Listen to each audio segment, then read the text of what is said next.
is a Bramble Jam podcast.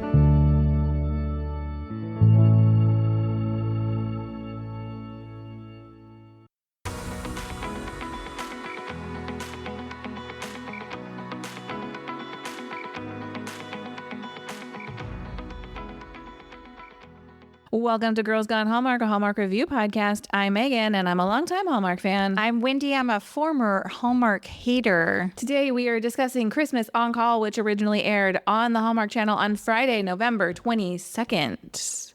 When this podcast is over, be our friend on social media. Follow us on Instagram. You can find us at Girls Gone Hallmark. Yeah, I'm going to launch a fun, no stakes trivia game this week on Instagram. Yeah. Just something fun to play around with in the stories. Yeah. So I think, Test your Hallmark know-how. yeah, exactly. It's all Hallmark trivia. Hey, come join our Facebook group. We are Girls Gone Hallmark in Facebook groups. We're talking a lot of stuff over there, especially the news about The Way Home. People are displeased. Yeah, if you are unaware, The Way Home is coming to Hallmark Plus in January. Indeed it is. And a Hallmark Channel in the fall. All right. I have a question for you before we jump in to our review of Christmas on Call. We are headed into probably now the biggest weekend.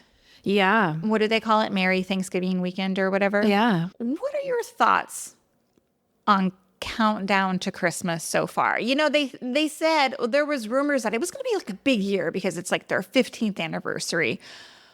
What are your first impressions of the overall I get the season impression so far? that your first impression is like, it's not bringing it. I actually think it's been a good, solid year. Really? Yes. I have been... Jingle Bell Run, Christmas with the Sings. 'Twas the date before Christmas. There were some good ones, but it's been balanced out with some not so good ones. I feel like there's less not so good ones. Well, and there are some that we haven't watched either. Yeah, I've watched pretty much everything. Have you? I didn't watch that Christmas letter one yet. I think I've watched almost everything else. We're just not reviewing it. She's just watching for pleasure at home. Yeah, but when they're just on. Like I watch with half an eye. Mm-hmm. Okay, I'm excited to circle back with you at the end of the season and see what your overall take is. Viewers, you let us know, girlsgonehallmark@gmail.com, your thoughts on the 2024 Countdown to Christmas, Miracles of Christmas, Hallmark Plus exclusive streaming Christmas season. All the Christmas seasons. Yes. All right, let's talk a synopsis. Yeah, ma'am. The lives of first responders in Philadelphia intersect over the holiday season while juggling work, personal lives, and their dedication to protect and serve their city. Christmas on Call was directed by Jeff Beasley. Jeff is having a big year, rounding out his 39 directing credits with Haunted Wedding, A Carol for Two, and Following Yonder Star. Christmas on Call was written by Jennifer Barrow and Chris Say. This is Jennifer's 11th writing credit. Previous movies include Dating the Delaneys and Dater's Handbook, starring Meghan Markle. I like that movie. This is Chris's 6th writing credit. His previous movies include Haul Out the Holly, Lit Up, and You're Baking Me Crazy. Sarah Canning stars as Hannah. Sarah has 68 acting credits with 7 upcoming projects. She was seen in last year's Holiday Road and Christmas at the Golden Dragon in 2022. Sedarius Blaine plays Wes. Sedarius has 51 acting credits and can also be seen in Holidays on Hallmark Plus. Erica Tavle plays Sanjay. Eric has 62 acting credits, which include the Canadian series Acting Good, as well as Haunted Wedding earlier this year. Rena Jolly plays Danielle. This is Rena's 11th acting credit. This season, she can also be seen in 5 Gold Rings and the theatrical movie, The Best Christmas Pageant Ever, which BTW I saw and really enjoyed. You went to the movie theater and watched a Christmas movie? I did. In fact, I got to add it to my pop culture list right now. I'm shocked. I would be less shocked if you told me you went and saw Wicked. Did not. Did you see it this weekend? No, my kid did. Lauren Cochran plays Betsy. Lauren has 38 acting credits, which include the theatrical release, The Best Christmas Pageant Ever, as well as Haunted Wedding from the fall and Hanukkah on the Rocks later this season. What is with all the crossover with that movie. Lots of it. Lots of Jeff Beasley players in that movie. Totally. John B. Lowe plays Dr. Stanfield. As with many Jeff Beasley movies, you can play 6 degrees of separation with all of these characters. John has appeared in Acting Good, Haunted Wedding, and A Carol for Two among his 102 acting credits. Sorry. Tamara Almeida plays Julia Sanchez. Tamara is a relative newcomer to Hallmark. She has a past appearance on The Good Witch and also recently appeared in The Christmas Charade. Paul Essiembre plays the fire chief. Paul has 126 acting credits and also appeared in A Carol for Two and Haunted Wedding. Let's take a quick break and we'll come right back with first impressions.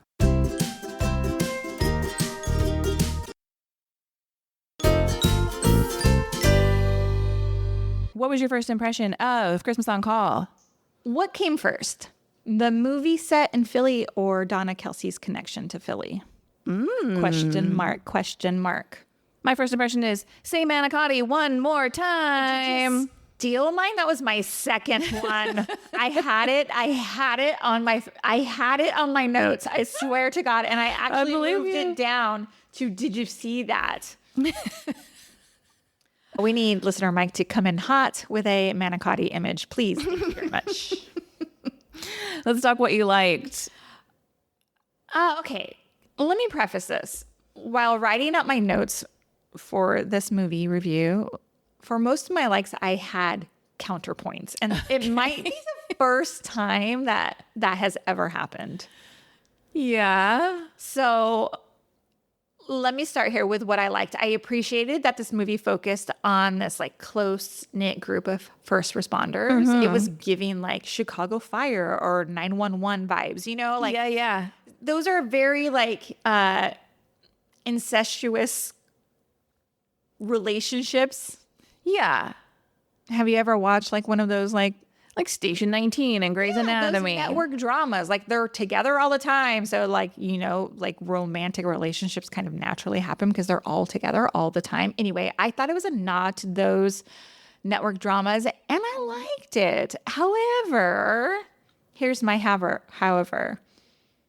With such a large cast and like so many kind of like, we have like the love story between Eric's character and Danielle, I think is her actual character name. Anyway, and Wes and Hannah in a network show, like that would play out over a full season, right? Yeah. And here we're like trying to cram it all in like an hour and 45 minutes. It was just a lot of storytelling. Yeah, counterpoint to that, I do think it's handled well. Like, I think they balance the stories. For me, I thought the story was well connected. I thought it comes together at the end. To your point about having multiple romantic storylines, I like that Sanjay and Danielle had a past. And so we don't have two relationships that are starting from scratch. Fair. And so they're already starting at a point where like they know there's an emotion there. They know there's a connection. They had like a weird misunderstanding, one number wrong.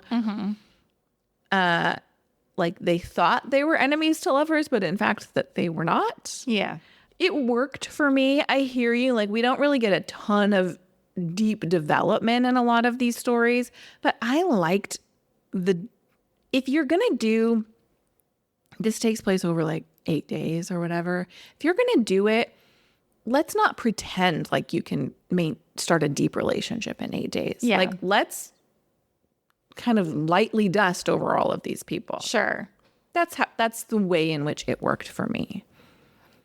Speaking of Sanjay and Danielle, I did enjoy their love story. However, I'm not entirely sure it's a good idea for police partners to become romantically involved. Yeah, I would imagine it's not allowed for you to be romantically involved with your partner. Yeah, I don't know, but Erica Tevele is just so likable as a real human being that like I root for his characters no matter what. He also has the most humor in this movie. Yes, absolutely.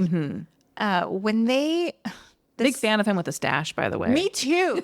And he has like you said, a lot of humors, but that line where like they get a call and he goes, we didn't just get saved by the quell, did we? I laughed out loud. I always wonder, like, Is he making this stuff up, or was that like a line he was given? Well, like when they're talking to the neighbors and they're going to split up to question them, Oh he's my like, "Come with God. me, handsome." And I just was Yes. like, is that in the script? Come Yeah. with me, handsome? So funny. I agree. Here's what I liked. We have a movie where the two leads, Wes and Hannah, both have jobs that they love and that consume a large part of their lives. And at no point is the story about trying to get out of those jobs, about how the jobs, like, yes, their jobs do affect their ability to have a relationship in some ways, but it's never about, this dumb job. Let's find a new job. We're working around it. I love Yeah. my job. I'm good at my job. Let's make this relationship work. And it even at the end, they're outside of the hospital and she gets paged back in. Like, it just ties it right back in. Yeah, I like that too, because it's okay to like your job, right? Yes. Yeah. Well, and it's like, I think a lot of times we get these movies and people are like, oh, this high powered corporate job is like sucking the soul out of my body. And they're supposed to like go find a slower life, but not everybody wants a slower life. Yeah, totally. I really like the Christmas caroling scene when Wes comes in the hallway and with his two other like singing group people. He sounds like he has a really nice voice. I really like the scene, but counter, I didn't understand why Hannah was asked to be involved, other than like he wanted to hang out with her. I think that's the only reason. Okay. They needed a fourth, Yeah, but they didn't actually need a fourth. I don't think she was a singer though. No. I was trying to find their name. I thought I wrote it down. It was like two turtle doves or 4 turtle or doves. something like that. Yeah. So that fire scene. Dude, that stood out to me. Yeah, my notes are like, well, this is dramatic AF. It's well done. Like, it feels like a fire scene in Chicago Fire or Station 19 or Very impressive. any of those shows where they do that regularly. And then like they really bring the emotion in the following scene. Like in the hospital, Hannah sees Wes and he's clearly like covered in soot. And she like, are you okay? And then she goes to handle the chief. It's very emotional. And then the chief's wife and daughter. I thought that was a nice, heavy, it was emotional scene. Everybody like there waiting for Yeah. him to like wake up or whatever. And they're all connected. I mean, I think that's very true of firefighters and police officers. Like they're very much a big family. Yeah. And I liked that they showed like the connection between like the EMTs and the firefighters. And often firefighters are also EMTs. In this case, they like kept that distinction, but they showed like the ways in which they're interconnected. And when you arrive on the fire scene, you have Sanjay and Danielle, like they're up first and they're like, I'll create a perimeter. And then the firefighters arrive. It's well done, I thought. Yeah, I thought it was really well done too. I was like, wow, I don't think I've ever seen that in a Hallmark movie. No. We did have that explosion. Oh, yes. In Betty's Bad Luck. Yes, in Betty's Bad Luck and Love, you're right. Yeah. Did you like anything else? A couple little things. I love a military homecoming scene. I thought it was sweet. They brought her daughter home, See, I wish I would have liked made it bigger. had more time for that. Yeah. You know? Here's what you didn't like about this movie. This movie is Love Actually set in first responders. Oh, I hate Love Actually. Yeah, I know. And that movie gives like brief snippets. Like we're just glancing into their lives. We're just like, Here's a question. Total side note. I wonder if I should give Love Actually a rewatch because I have not watched that movie in many, many years, like prior to reviewing Hallmark movies. Do you think I might have a better appreciation for it? no, I mean, it couldn't be less like a Hallmark movie if it tried. For me, Love Actually is an objectively bad movie, but it's a movie that I have a lot of affection for. Everybody does, apparently. No, I mean, there are plenty of think pieces about like why it's the worst movie. Oh, interesting. I mean, look, Hugh Grant is adorable, but they fat shame his maybe size 10 assistant throughout the entire movie. It was a different day when they made It this. wasn't the 17th century. I know, but I'm watching like One Tree Hill right now, which was like early 2000s, and they're fat shaming people on that show too. Like, Dude, Friends was like on in the background in our house, like actual TBS Friends the other day. And I was like, good Lord, the fat shaming in this show. So yeah, it has its issues. I don't know if you would find it. I don't know. I don't know if you would like it. well, I don't know if I have the time. So, all right. Do you have any more likes? No. Cool. I only have one wish, but I imagine you have a lot. So I have 3. Okay, let me start. I thought the love story between Wes and Hannah fell a bit flat for me. Uh-huh. Oh. I didn't hear you say you liked it in your likes. It doesn't fall flat for me. I liked them. Okay, this is not a slam on actor Sarah Canning. Actually, I've never seen her in anything before. Mm-hmm.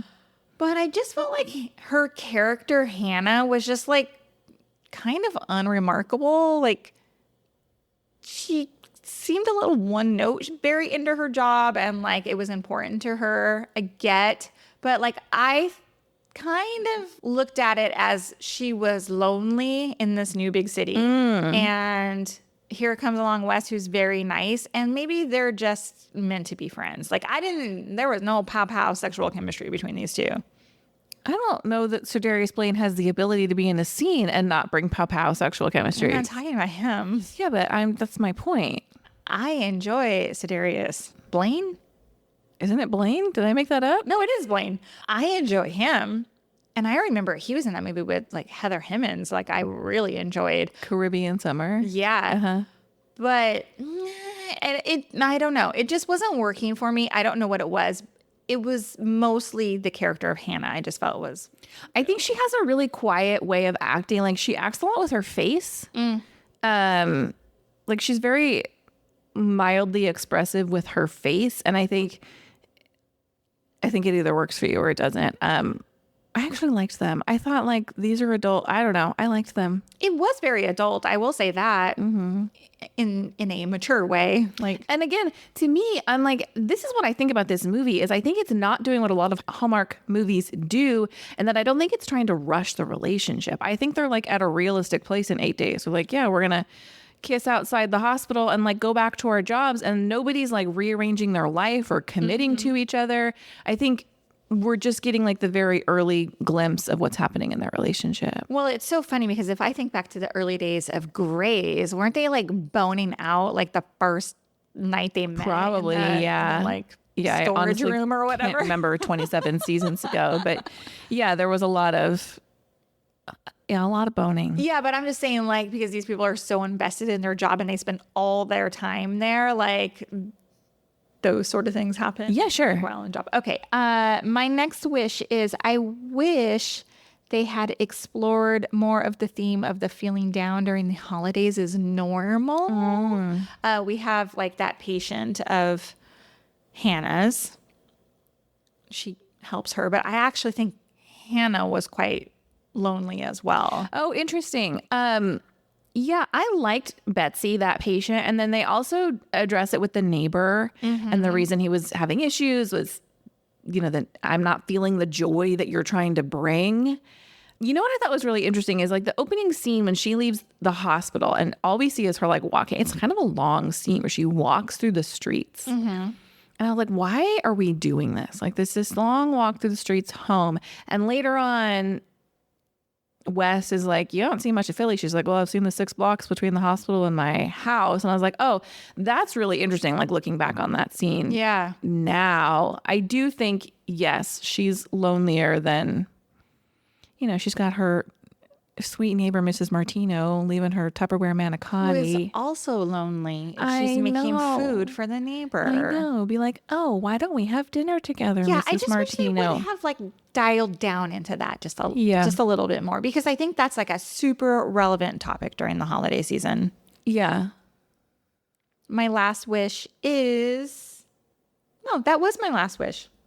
And my wish is let's revisit the advent calendar. Explain to me why her dad sends her a 25-day advent calendar and she starts on the 18th. Oh, I didn't catch that. My dad sent me an advent calendar and she like opens it up and it's like a week till Christmas. And I was like, and then she only ever opens like one other day on camera, which is fine. Like The piece of chocolate that was not wrapped in anything. She just pops it in her mouth. But like, yes. But do more or get rid of it. There was no purpose for it. Yeah, like I understand we're starting a week before Christmas in the movie, but like have the calendar already exist. Make it a conversation on the phone. Like, oh, the advent calendar is really giving me a connection back to home. Yeah. Did you think it was funny that all the phone call scenes with her dad are dads in the same chair? 100%. I was thinking the exact same thing. Are you watching the Ted Danson show on Netflix, Man on the Inside? Not yet. It only reminds me of that because like in the first scene, like he's widowed. That's not a spoiler. That's how it opens. And he like gets up and like gets fully dressed like into like a sport coat. And her dad is kind of the same way. Like he's always fully dressed, like sitting in his nice like leather chair, like reading the paper or whatever. I'd be curious, like when your dad retires, like if he would be like that, if my dad might be like that. I don't know. Does your dad dress up for work? No. I mean, my dad is very business casual at work. Yeah, so maybe like if you come from like a super professional, what's the Ted Danson character? What's his? He was a professor. Oh, okay. Yeah. That tracks. All right, let's talk. Did you see that? I never saw the Santa Summit flyer that everybody talked about. I didn't see a Santa Summit flyer when they're in. What was it? When they're in the Philly cheesesteak, Donna Kelsey's Philly cheesesteak restaurant. Which let's circle back to your question about Donna Kelsey. Yeah. They're sitting at the bar facing a window, and like 3 Santas go by, and then the little Christmas tree guy goes like bobbing by after. This is why I never saw it, because somebody in our Facebook group, I totally misread it. I thought there was like a flyer for like us.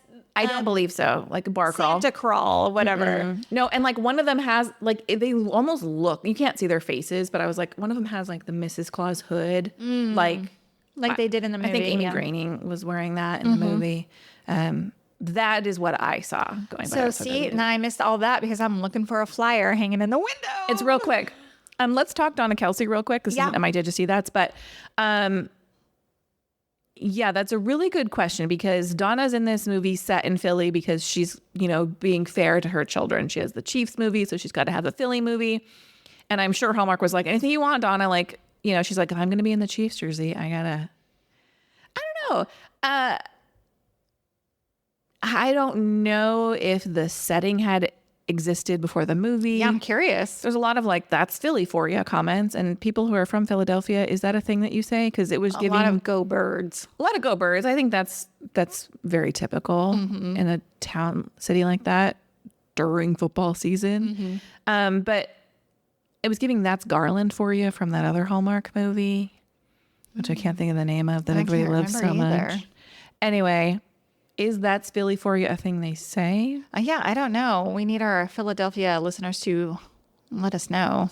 girlsgonehallmark@gmail.com. Here's my other 2 Did You See That's. One, no, he did not hear back from Cal Poly by Christmas because Cal Poly does not have early admission and they do not send admissions decisions until April. Speaking of, Ask me how I know. you are so funny. All right, what's your other wish? I have one more after you. My last Did You See That is Hannah constantly wears her scarf outside of her jacket like a necklace. Constantly. It's like outside the lapels of her jacket. I'm like, that's not keeping anybody warm. Because she's hot in Canada. I know, but yeah, I hear you. at one point she like ties it like under her neck. I'm like, it's like a necklace at this point. Interesting. What's your last Did You See That? Okay. I had to look up, and this goes back to the cheesesteak conversation. Yeah. I had to look up what whiz whiz means. Now, hear me out. I know they're referring to cheese whiz on a sandwich. But why did I not say with whiz? Yes. Yeah, I don't know either. Google tells me that whiz with means with onions.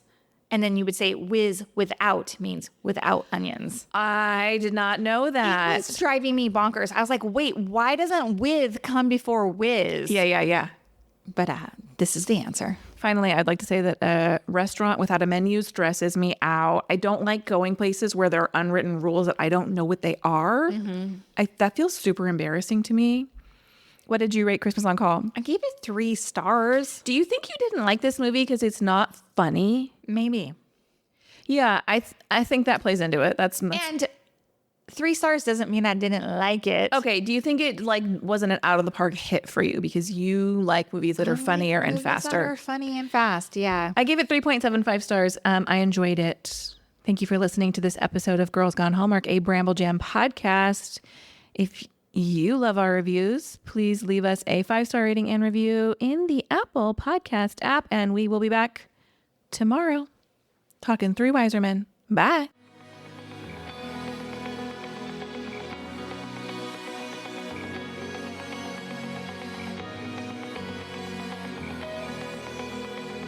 All right, friends, before we go, just a quick heads up. You're about to hear some ads. These little gems help us keep the show running and the Hallmark love flowing. So do with that info what you will. Grab a snack, hit the skip button, or maybe, just maybe, listen in and discover your new favorite product. Bye.